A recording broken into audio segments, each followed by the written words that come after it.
nakatayo na po ako with support. Hindi kami ganun ka-bothered nung una kasi maliit lang siya. Kaya lang over time, ngayong 6 months old na siya, medyo lumalaki. And nung pinakita namin to dun sa kanyang pedia, nirefer kami sa surgeon. Here! Come here! Hi! Hi, Nico! Hi, Nico! Stand up your backside. Hi! Hi everyone! Say hi everyone! Hi everyone! Welcome back to our channel! Nakakatayo na po ako with support. Wow! Our strong baby Zelda, our strong baby girl. Saktong-sakto yung bibig niya dito. Say hi guys! Oh! What a cute Ate Zeta! I wear hat. Yeah, you're wearing a hat. And go, guys. Move here. And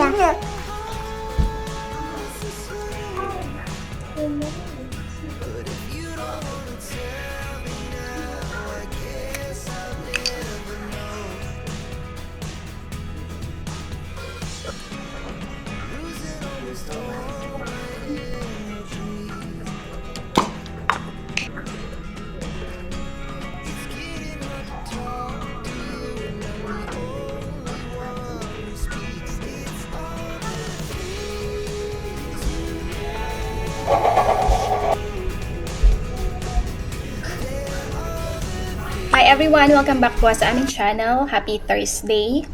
Kami lang dito ng mga bata kasi wala pa si Mister. And mag-unbox tayo ditong aking mga na-order sa TikTok shop. Mga skincare products ito. Sira. You gotta move away. This is dangerous. Mama's holding a sharp object. You say hi guys. hi, you guys. Say how are you guys? Don't touch. Don't touch. How are you guys? How are you doing guys? So meron na namang pa dating na snowstorm dito sa may amin ano. Hindi na siya yung malakihang snowstorm na parang madaming part ng United States yung affected. Dito lang yata siya sa may Connecticut. Hindi ko lang sure. Sa Sunday din daw siya darating, sabi ni Mister. So ito yung una kong in-order. Nag-reorder na ako ng Sungbon Editor na Deep Collagen Power Boosting Cream in Serum. Maganda kasi ito. And then the other one is Deep Collagen Retinol Power Boosting Capsule Cream. Nagamit ko na itong dalawa na to and masasabi ko na maganda siya sa skin. Ang laki ng naging improvement sa skin ko mula nung nanganak ako. After ko... Hey guys, the guys are missing. Nagda-dark kasi yung screen. Guys! Hey guys, Mama bought another skincare product. So retinol and again yung retinol is hindi siya pwede pagka buntis kayo and lactating moms or nagpapa-breastfeed kayo kasi penetrate daw sa bloodstream ang retinol, so hindi siya pwede. Pero sobrang ganda dito pagka gusto nyong i-target is yung fine lines and anti-aging. So ganyan yung itsura niya. Napakita ko na to before. And then ito namang isa is yung Deep Collagen Power Boosting Cream and Serum. Okay, you wanna play with the box? Si Zelda andun sa likod.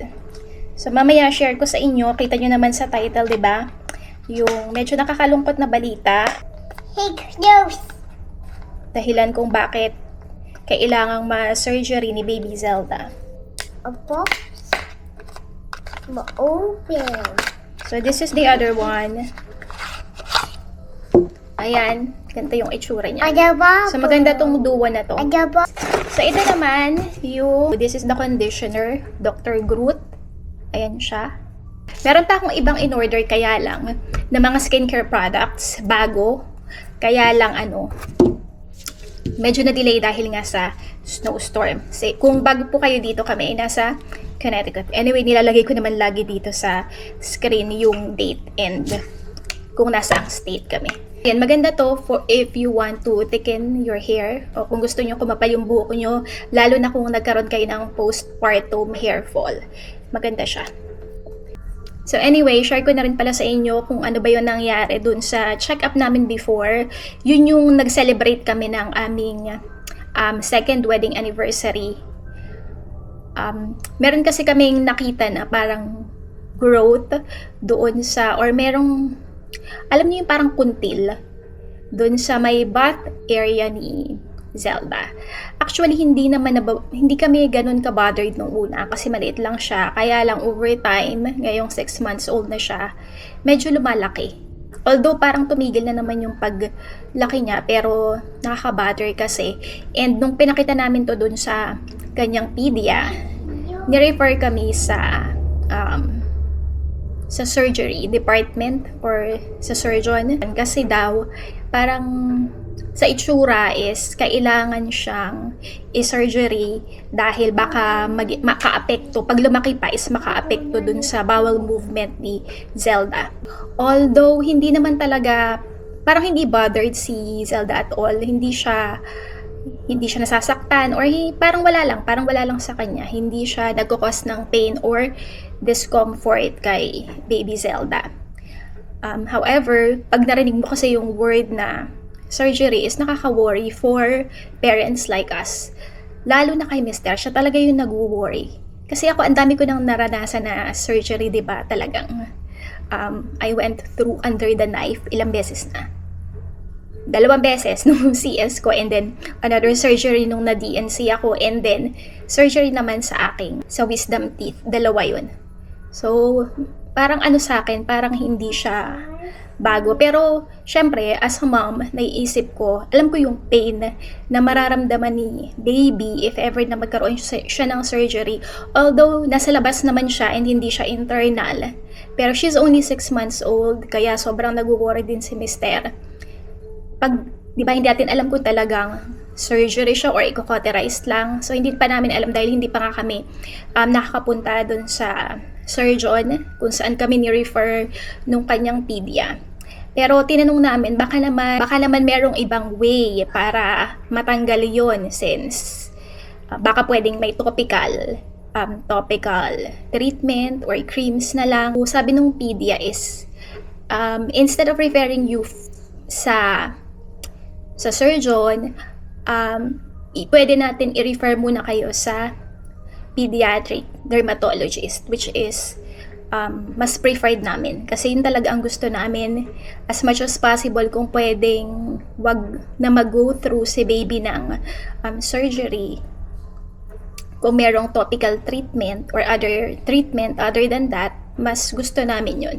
Kasi as parents, syempre, if ever mag-go through siya sa surgery kahit na cauterization lang siya or i-cauterize lang or susunugin or whatever, kung ano man gagawin nila doon, syempre pag natanggal yung anesthesia, that procedure, makakasasaktan si baby. And syempre ayaw namin makita na nasasaktan yung aming anak, lalo na 'di ba kung parents kayo, maiintindihan ninyo na mas okay na parang ikaw na lang yung masaktan kaysa yung baby, lalo na she's only an infant, she's only 6 months old.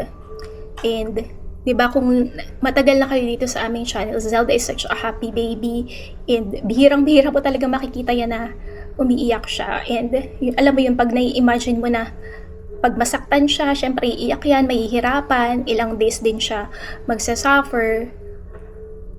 Kaya as much as possible, ayaw namin na mag-go through siya talaga sa surgery. So, ayun, once na finalize na yung aming schedule or appointment para doon sa pediatric dermatologist, of course, pupunta kami and then update na lang din namin kayo.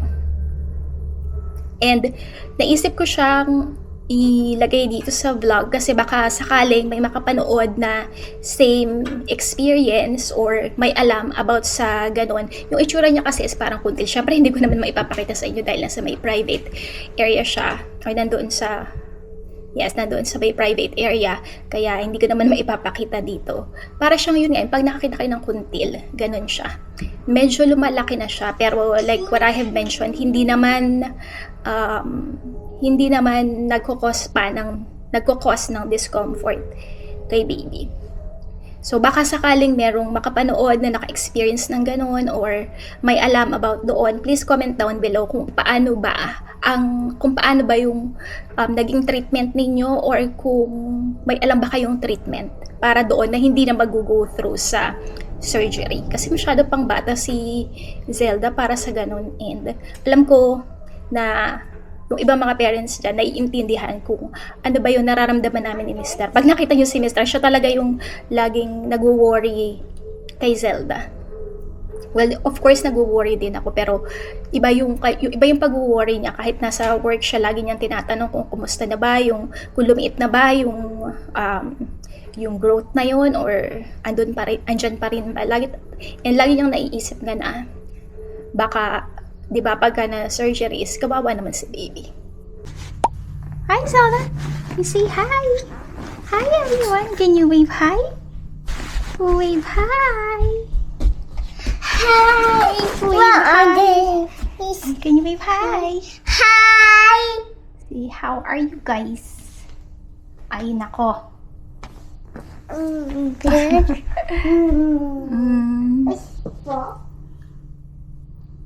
What? Hi, guys! Hi, guys! What are Super those happy baby Zelda! What? You wanna get out of your swing? You wanna go to your walker? Yes? Yes. My swing. Swing, more swing. Zelda doesn't want to be on her swing anymore. She wants to be walking around. Jump! Ate Zeta, what are you doing? Are you jumping around? Hop. Hop. Hop here. Come here! Come here, Zelda! Hop here. Si Zeta, oh. Dala-dala yung... Come here! You say, come here, Zelda!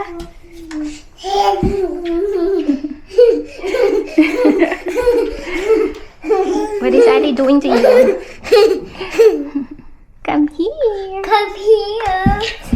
Move! You gotta move. Come here. You say, come here, Zelda!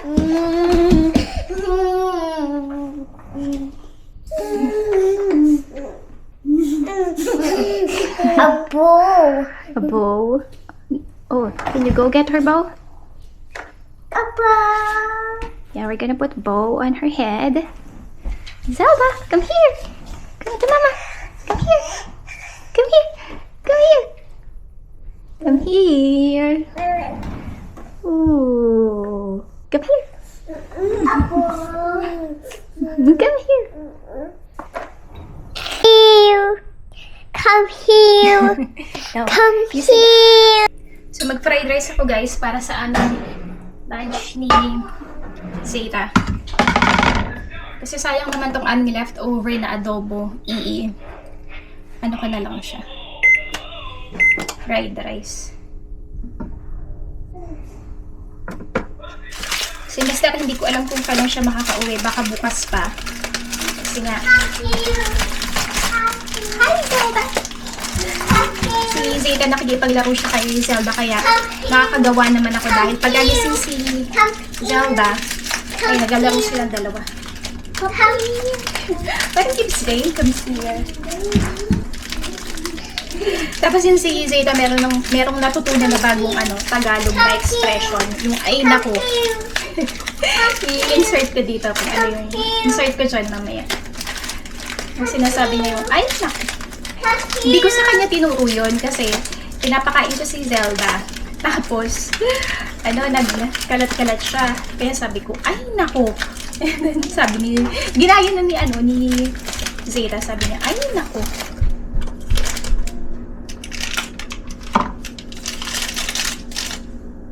Kaya, pagka mga ganyang edad, mag-iingat tayo sa mga sinasabi natin kasi mabilis nilang napipick up and ginagaya. Oh, nako. Oh, nako. And update nga pala kay Zeta, no? Which is super thankful kami. Hindi na siya ganun kapiki. Marami na siyang kinakain ng mga food ngayon. Tapos na siya dun sa stage na picky siya. Yan ko lang to ng yung leftover namin na adobo and green peas. Pupunta nga pala ulit dito yung aking mom-in-law kasi paubos na yung formula ni Zelda. Baka mamaya maubusan kami. Although pwede naman ako mag-order online, kaya lang syempre mas mahal yung delivery fee, tapos magtitip ka pa. So sabi ng mom-in-law ko, magdala na lang daw siya dito ngayon. So punta siya dito mamaya, mga 2 PM, it's 1:17. So nagmamadali na rin ako. Shinare ko lang talaga sa inyo yung about dun sa yung surgery ni Zelda. Although pinagpe-pray namin na sana wag talagang matuloy yung surgery, sana merong option or other option para mawala yung kanyang growth doon sa kanyang butt area. And si Zeta, ang ano naman niya pag sinasabi ko na make sure you're not gonna hurt your baby sister. Although syempre hindi pa rin dapat tayo papakampante kasi she's a toddler. Mga bagay na hindi niya alam na iniisip niya is naglalaro lang sila, pero nasasaktan niya na pala yung kanyang kapatid. Hi, Zelda. Ayan ko lang itong green sweet peas.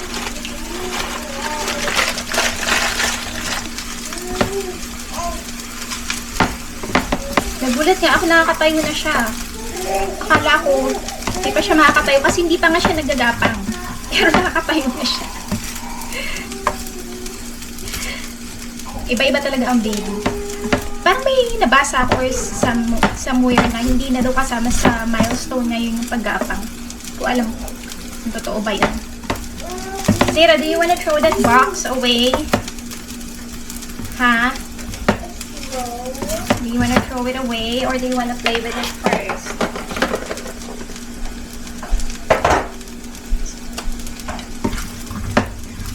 I'll give it to Mama. I'm special. Thank you. So, thankful naman ako at hindi velcro baby si Zelda, no. Naiiwan ko talaga siya. And thankful din ako kay Zeta kasi talagang laking tulong sa akin ni Zeta sa totoo lang. Kahit na toddler pa lang siya, ang laking tulong niya sa akin. Pag kailangan ko ng diaper, pag kailangan ko ng wet wipes, pag kailangan ko yung mga used clothes ilagay sa laundry, siya yung gumagawa. Nandun yun sa namin, sa Facebook page. Yung mga ganong moments kasi, hindi na ako nakagawa ng vlog dahil mabilisan. Nabibidyohan ko siya, pero nag-iksi lang. So, nandun naka-upload sa aming Facebook page. So, if ever gusto nyo makita yon yung mga moments na ganyan, please follow us on our Facebook page. Same social media handle, Life with the Rose Family.